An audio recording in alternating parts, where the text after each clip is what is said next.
Marche. I'm here. We're celebrating the 25th anniversary of Cleveland Pride. I am so lucky to have the lovely Miss Maya sitting with me today. Thanks for joining me. Thanks for having me. Throughout most of the shoot, I'm going to be thinking in my head, we're Eminem, but that is nothing related to the shoot. We're joined with Maya today because she's done a couple of fantastic things for both the Cleveland community and the international community. Why don't we start at the beginning? So I believe it was around 2005. What we had done is I had a conversation with a great activist and leader in the community who goes by Adam Apple, and we thought that it would be wonderful to start a drag troupe that would allow people to walk into a bar at any given point in time and see someone on the stage that they can identify with and show the full true dichotomy of gender expression.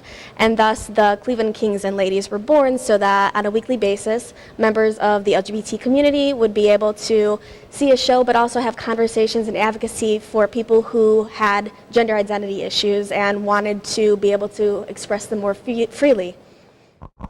One of the cool things about the CKG, as a side note, is that was actually one of the first drag king groups that I saw when I was just coming out, when I was a little whippersnapper running around Cleveland. But I digress. So when you started the CKG, what kind of response did you get?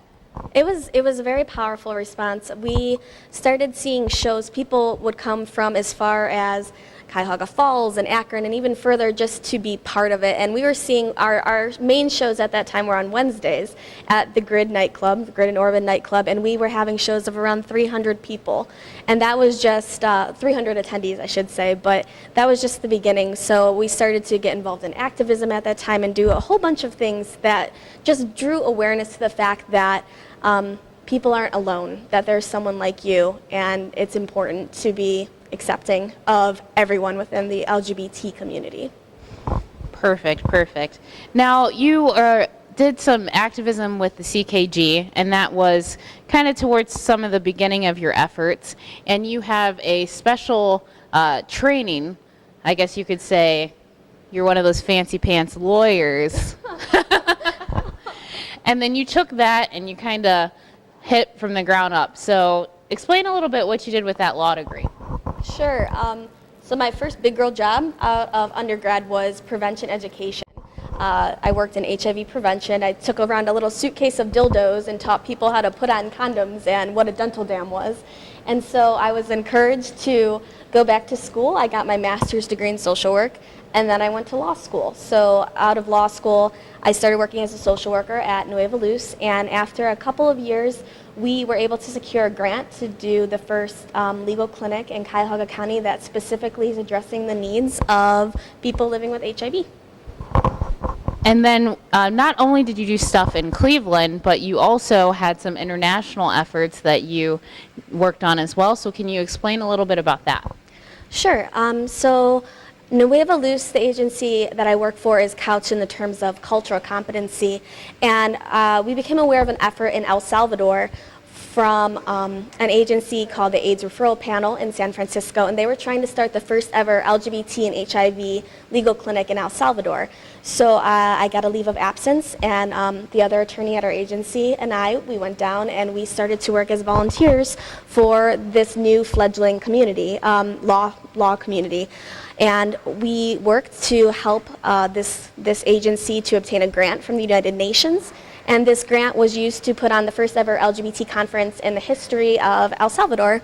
And we worked, and now we're engaged in a solidarity movement between Cleveland and El Salvador to promote solidarity and attention to the issues within the LGBT community in El Salvador and here. So what we're doing now is we're working on a pen pal program, an exchange program, and we actually took down 14 delegates from Cleveland to go and attend this conference, and 4 from the rest of the nation. So 1 from New York, California, Texas, and Florida all came. So now we're all part of trying to be active in the process of promoting solidarity and attention to these issues. For people like myself who are a little bit more familiar with domestic LGBT policy and the fight for LGBT rights within Cleveland or within our country, explain why it's important to show solidarity with international LGBT efforts. Well, I think that in you have to have context. Everything has to be contextualized. And until you recognize that the plight of others and what they're going through, for example, individuals in El Salvador are experiencing to this day mutilations and being placed on death lists, of not being able to get through school, being forcibly failed.